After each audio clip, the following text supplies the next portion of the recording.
everybody. Sorry about the delay. I'm having some issue with my normal webcam, so I had to get my phone set up here so I could do the live video via phone, but hopefully you guys are having a great Wednesday so far. I know it's a little bit cloudy and rainy here with me, so hopefully wherever you guys are at, that's not the case. But since we are about 5 minutes late getting started once again, I apologize. I'm not sure what's going on. I'll have to figure that out after our meeting today. But anyway, I wanted to jump on in here. Today we're going to be talking about heart attacks, which I know is something that obviously a lot of people have to deal with as far as, you know, family members, friends, themselves. Most people know of at least somebody who's had a heart attack. And so that's something that I think, you know, is important to understand. What exactly is a heart attack? Obviously, what are the symptoms? How is it treated? And then, you know, the big one is how do you prevent one from happening, right?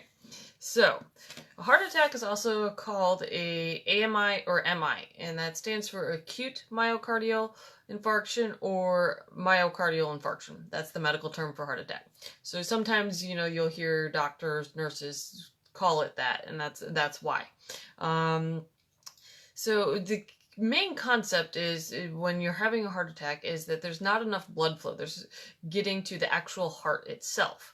And this is usually the result of either severe reduction due to a blockage that doesn't let all the blood go through, or it can actually be the complete cutoff, so that way there's no blood getting through.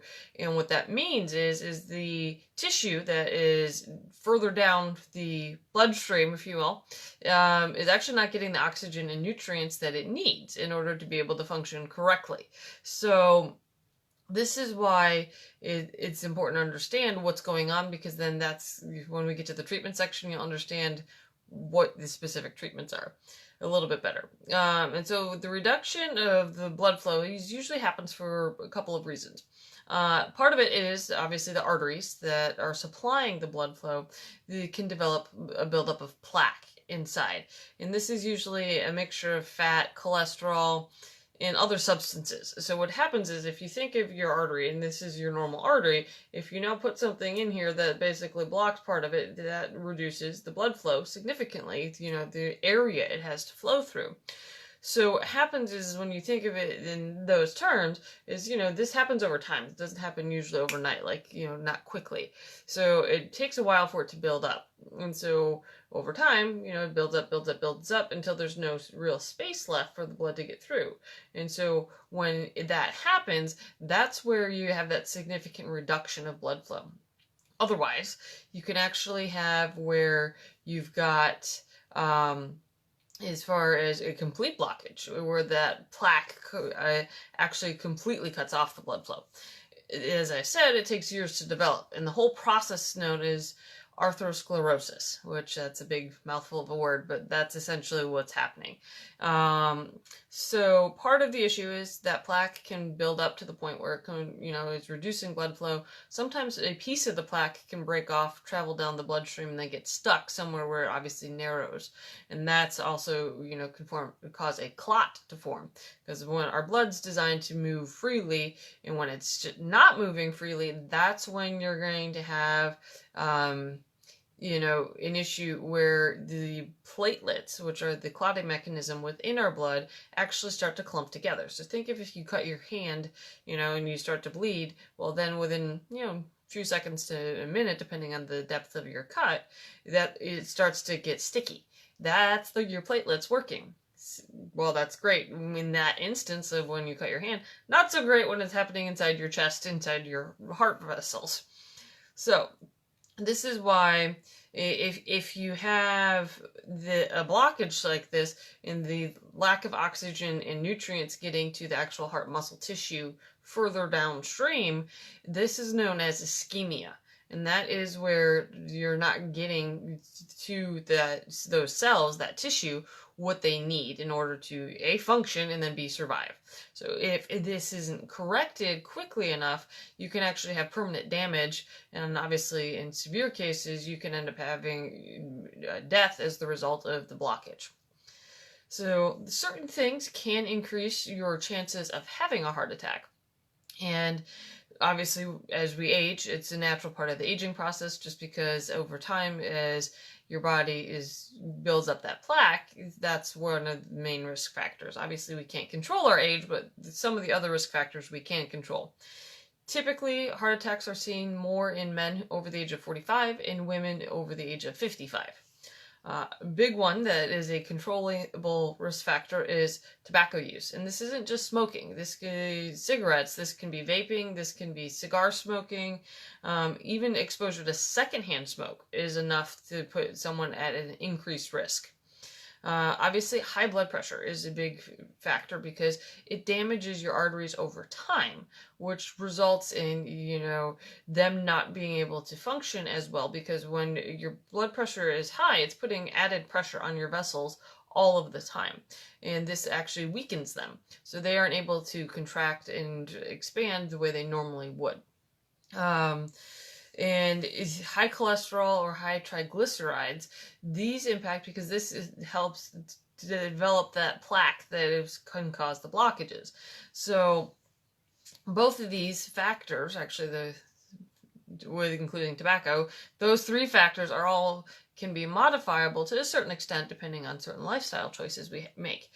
Obesity is another big risk factor, diabetes, metabolic syndrome, which is becoming, unfortunately, increasingly more frequent in many people. And this is a combination of obesity, diabetes, and high blood pressure altogether. So the individual who has metabolic syndrome has all of these conditions all at the same time. Obviously, if you have a family history of heart attacks, you're more susceptible to having one yourself. And stress is a huge factor. Obviously, stress isn't good for our body overall, but when we're under constant chronic stress, it places a significant demand on our heart as far as it being able to function. And high cortisol levels and all these other things that come with chronic stress just overall damage the body, but also damage the heart in particular. So that's why some of these things, it's very important, obviously, to make sure you're not, you're trying to do everything you can to reduce the amount of them that you're dealing with. And so next we're going to talk about symptoms. And, a lot of people, when you think of the word heart attack, you think of, like a TV scene where there's usually a middle-aged man clutches his chest, and like falls to the ground. And while obviously very dramatic and gets your attention and all, it's not always that way when someone has a heart attack. Yes, chest pain, chest discomfort is the most common symptom. But others can include things like shortness of breath, feeling like your heart is beating too fast or skipping beats, which is also called palpitations, pain that's in your shoulder, arm, or back. Sometimes that pain radiates up to your neck. You can have nausea and vomiting. You can have sweating. You can feel fatigued. And it's important to note that you can have all of these all at the same time. You can only have a few of these at the same time. But the big thing to remember is everything that I just described is basically the symptoms it has for a man who's having a heart attack. And the reason why is because most of the early research done on heart attacks was done on men. And so that is a big factor, is that the idea of, when we were... Good morning, Jocelyn. Thank you for joining me today. But the big factor with women in heart attacks is their symptoms are often very different. And it wasn't until recently that they started to do more research on women having heart attacks and realized that the set of symptoms that women experience often is far different than what men experience. And this is because they present in a different way. So many women might say they have an uncomfortable sensation in their chest, but it could feel like a squeezing, a fullness, a pressure. It might feel like pain, but for most women it doesn't. And then the pain can be in their jaw or back without any chest pain. They might have shortness of breath with or without chest discomfort. They could have nausea, cold sweats, or feel lightheaded.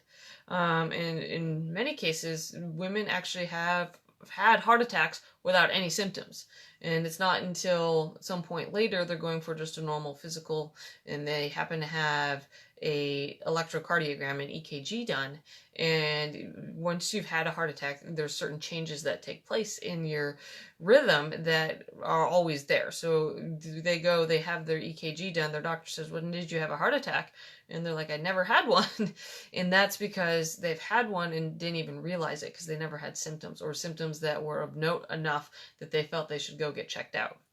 So this is why it's so important to understand that the symptoms for a heart attack for men and women can be completely different. So obviously, if you're having any signs of anything that's concerning or something that is just not normal, but maybe not as concerning as one would think, make sure you get checked out, because it can be a heart attack and you're not even realizing it. Big thing here is if you have any of these symptoms, make sure that you don't drive yourself to the emergency room. Instead, you call 911, and this is for a couple of reasons. Obviously, if you're having a heart attack, you can lose consciousness, so you don't want to be driving a car if that happens. And the other thing is that if you go through using 911, the emergency personnel, they can actually go ahead and start providing treatment on the way to the hospital, which is absolutely essential, because obviously you want to get blood flow restored to your heart as quickly as possible. And so this is why calling for an ambulance is good, because they can start this process before you even get there. And if you live far away from a hospital, this is really critical. So some of the medications you might be receiving as far as treatment, and if you call 911, they might recommend, if you have at home, aspirin. And this is because aspirin helps with a couple of things. The main one, though, that they're focused on is that it helps keep your blood from getting too sticky. So this is going to help it from making the clot worse if you're having a clot. And that is why it's going to help allow hopefully more blood flow to get past that clot, and therefore try to get that oxygen and nutrients back to the tissue that's not receiving it. And obviously pain relievers, a big one, because when you're having a heart attack, most likely you're having chest pain. So the common one that they give is morphine, because it helps relax different muscles, like your blood vessels. There's actually smooth muscle in there that helps them normally contract. Morphine helps those relax, which helps the blood vessels to actually dilate, which allows for more blood flow to go through. Nitroglycerin, which is a medicine that many people are familiar with. It's with like a little tablet that often gets put under a person's tongue, and it dissolves. And this same idea, it dilates the blood vessels rapidly, and this helps improve blood flow. And then another type of medicine that a lot of people take to manage blood pressure and on a chronic basis is a beta blocker. And the way it works within the heart is it decreases the demand that is placed upon your heart. So it's not having to beat as hard, and this helps it to lower your heart rate and helps to lower your blood pressure. So this is important during a heart attack, because obviously the whole idea is to decrease the amount of work your heart's having to do until you're able to get blood flow restored. So typically you're going to obviously be taking the ambulance personnel, the doctors at the hospital, somebody is going to be giving you these medicines. You're not going to have to be worried about taking them on your own. I'm just trying to give you an idea of what to expect if for some reason you have a heart attack. Next big thing is if you are having a heart attack and it doesn't resolve, you want to go in and get rid of the clot. And there's a couple of ways to do this. There's a class of medications called Thrombolytics. And what they do is they actually help bust up the clot by breaking it down. And while this is obviously hugely impactful, there's plenty of risks that come with this, so you have to be a specific candidate to receive these, and the doctors will make sure that you are, and obviously everything's being monitored when you have them. Other big thing are antiplatelet agents, which help prevent your platelets from sticking together. And a lot of people know some of these, as IV medicine, and these are newer medicines, so it's something that obviously you only get at the hospital. And then other blood thinning medicines such as heparin, which is IV form. A lot of people would know what is Coumadin, or warfarin, which is the pill form. They both work very similarly within the body. They work a little bit differently as far as the mechanism, but the whole idea is to obviously prevent your blood from sticking together. So that is something that is important, so that way you can obviously get those clots broken up, restore blood flow, so that way you're stopping the heart attack and obviously reducing the discomfort you're feeling. Long term, and yes, Jocelyn, you're right, that's not anything you want to experience, and if you've had one, you know exactly what I'm talking about. It's not a fun thing to have. But as far as long-term medications go, if you've had one, your doctor's probably going to place you on medicine that is going to be hopefully prevent you from having one in the second one or more in the future, and that's where the beta blockers come in, because it helps control your heart rate and blood pressure. Usually the dosing is a little bit lower for the maintenance versus obviously when you're having a heart attack. And then ACE inhibitors, which is another type of blood pressure medicine. It works differently on the heart. Statins, which are anti-cholesterol medicines. It's to help reduce, obviously, your cholesterol levels overall. So those would be like the long-term medications after everything's resolved that most doctors will prescribe something of. If you're having a heart attack and the medicines aren't helping, then there's a couple of procedures that they can do. One is angioplasty, and then with a stent placement, and that's where they feed a catheter up to where the blockage is, and then inflate a tiny balloon, and that breaks up the clot, and then they put a stent in to help keep that vessel open so it doesn't collapse. Another option, obviously, is bypass surgery, and that's open heart surgery where they're actually going in and putting in either synthetic, man-made vessels, or they somehow will grab a graft of your own and then bypass the blocked off artery. That way the tissue's getting the blood flow it needs that's further downstream. A big component of any form of heart attack is the cardiac rehabilitation that takes place after the heart attack, after you're stabilized. And it starts when you're in the hospital and should continue when you're at home. And that's part of the big thing they're going to be focusing on is obviously medications. So it's with, getting you on the right medicine. Lifestyle changes. What can they do to help you change some things so that way you're at less risk of having another heart attack? And then try to help you return to your normal activities is to the best of your ability. And so it's important to, if the hospital where you're at offers this program, participate in the program. People who do have a tendency to obviously live longer than those who do not. And if your doctor doesn't mention something of that, that's important to ask them about it. So that way, obviously, you increase your chances of, living longer and decreasing further heart attacks in the future. So now that we've covered, obviously, what a heart attack is, what it looks like, how it's treated, the big thing is, prevention. And to me, that's something, and these are similar lifestyle changes that they would be doing if you've had a heart attack. This is what they're going to be looking at as well. So it sort of coincides together. Obviously, big one, avoid smoking. So if you are a smoker, it's important to quit. If you need assistance with that, your doctor can help. It's important to try to avoid being around secondhand smoke as well. Exercise. And this doesn't mean you have to become a fitness junkie and want to go run marathons. It just means getting enough physical activity that it improves your heart muscle function. And this can be something as simple as walking, especially if you've already had a heart attack.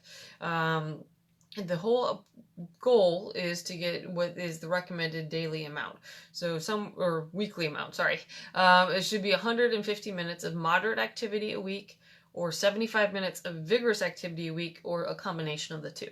And this is so that way you're getting your heart to basically, your heart's a muscle like anything else in our body that's a muscle. It needs to be worked in order to be efficient at its job. And then healthy diet. And this is something that is become increasingly difficult in our society given the types of food that are available to us. So this is usually things like lots of fruits, lots of vegetables, whole grains, try to limit the refined sugar, limit salt, obviously limit alcohol intake if you drink alcohol. Lean proteins, this is important, like fish and beans are great. That doesn't mean obviously you can't enjoy steak every once in a while, but it shouldn't be every night. Controlling stress is a very important one because this is going to help your body overall. Make sure that decreasing your stress levels just makes your heart have to work less. The rest of your body's in better shape because it's not dealing with the high cortisol levels. And then all of these things combined are going to help you maintain a healthier weight, which is important because obviously we know obesity is a big risk factor for developing a heart attack. You want to make sure you're getting regular medical checkups. And this is so that way, if there's anything that's amiss, that your doctor catches it sooner rather than later, because then you can start putting in corrective measures if needed. So that way you're decreasing the chances of having a heart attack. And part of this, obviously, is controlling blood pressure and cholesterol levels. There's no symptoms for high blood pressure. There's no symptoms for high cholesterol. So the only way to know that is if you go to the doctor and get screened, and they can find out if you have either one of these are high and then help you on a path to bring them down. And the other thing is managing diabetes. And if you have that, so then the main things to manage that are some of the things we've already covered, which is the exercising regularly, eating a healthy diet, and maintaining a healthy weight, because obviously all of those impact diabetes as well. So by doing all of these different things, not only should you hopefully prevent an initial heart attack if you've never had one, but prevent a subsequent one if you've already had one. And so the key element is you want to make sure you're getting all of these things, to the best of your ability as far as implementing them. So that way, once you have them to where they should be, your risk level should be much, much less. So hopefully you guys found this information to be helpful. If you have questions, I'd love to answer them for you. If you have comments, I'd love to hear.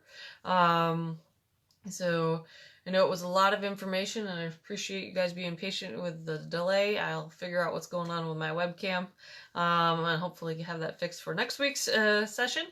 But otherwise, I appreciate you guys joining me today.